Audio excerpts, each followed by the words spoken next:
Assalamualaikum semua, selamat tengah hari, apa khabar? Okey, semalam kita ada propaganda baru tentang Prigozhin, Kepala Askar Wagner Prigozhin. Orang berkata yang dia ni nak merampas tahta Putin. Sebenarnya tidak, bukan.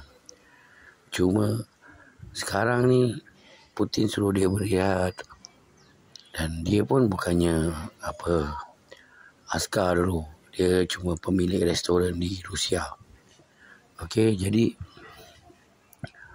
selepas dia mengetuai Askar Wagner, dia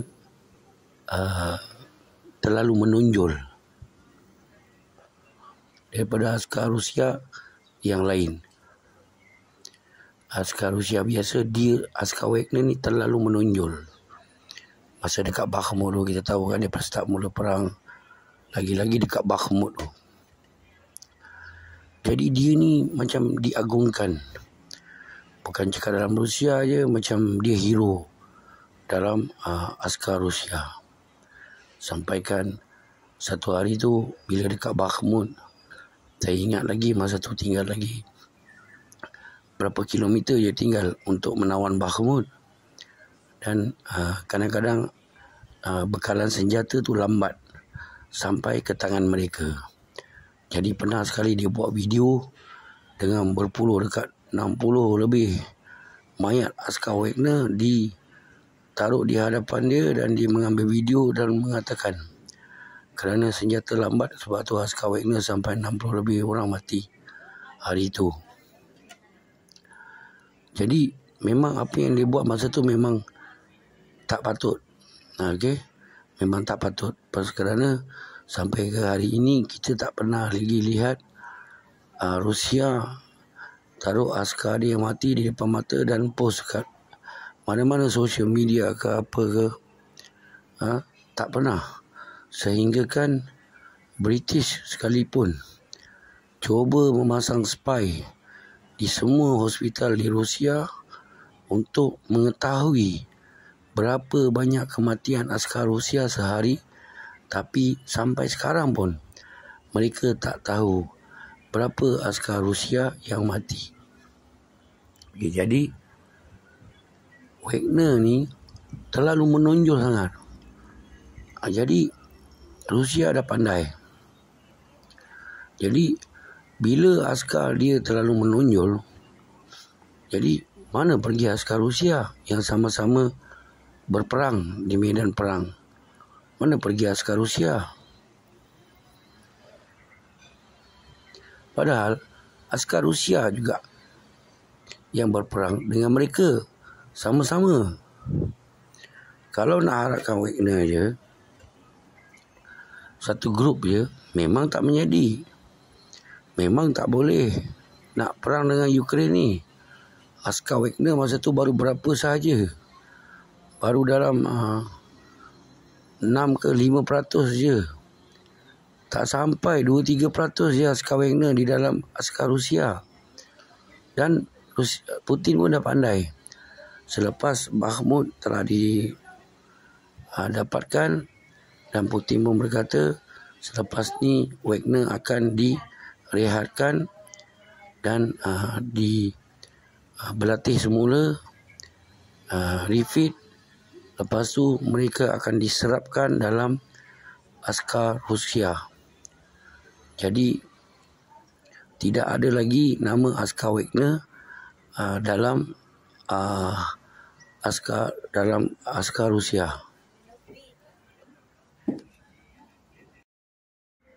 Dan sekarang pun askar Chechen pula masuk. Bila askar Chechen masuk, kita pun tak mendengar banyak cerita tentang askar Chechen. Seperti Alaudinov pernah berkata, yang masa hari Wagner Prigozhin cakap dia tidak mendapat cukup senjata, dan askar Wagner dekat 60 lebih orang mati tu kan, yang ditaruh di depannya. Dan Alaudinov berkata perang ni adalah biasa kalau kita tak dapat cukup senjata. Kenapa hanya dengan peluru saja kamu tidak boleh perang? Biasalah, kadang-kadang kita pun tak dapat cukup senjata. Jadi, apa nak dimarahkan? Dan dari situ, sampai sekarang askar Chechen masih berada di Marinka, di mana-mana sajalah. Tapi tidak disebut. Sekarang kalau awak perhatikan, daripada sejak Pergoven keluar daripada dalam barisan pertahanan, kita tidak dengar lagi nama-nama siapa yang ada di depan. Tidak ada. Semua Rusia Army, Rusia Army, Rusia Army. Itulah cara dia. Itulah sebab Putin merehatkan Pergoven. Dan sekarang pun askar Wagner telah diserapkan ke dalam askar Rusia.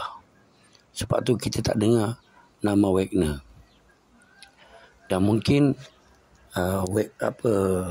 Pergoven dia cemburu terhadap Shoigu.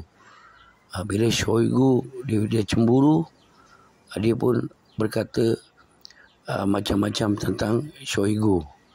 Dan ini tidak melemahkan askar Rusia langsung. Dan ada yang berkata dia nak merampas kerajaan Rusia, nak merampas tempat Putin. Ini adalah propaganda yang ditambah-tambah. Tadi saya baru lihat daripada Colonel McGregor. Colonel McGregor pun bercerita tentang benda yang sama. Jadi janganlah percaya dengan propaganda yang nak melemahkan semangat askar Rusia. Dan ingatlah, rakyat Rusia bersedia berperang hingga titisan darah yang terakhir kepada negara Rusia. Dan ini, benda perang ini adalah kecil sahaja nak dibandingkan daripada apa yang mereka telah lalui sebelum ini. Dan kebanyakan rakyat Rusia yang ada sekarang pun pernah melalui zaman mereka berperang dengan Nazi. Jadi ini adalah biasa untuk mereka. Bayangkan dekat 27 juta orang terkorban masa perang Nazi itu. Jadi benda perang macam ni, walaupun ada askar yang mati, adalah biasa untuk mereka.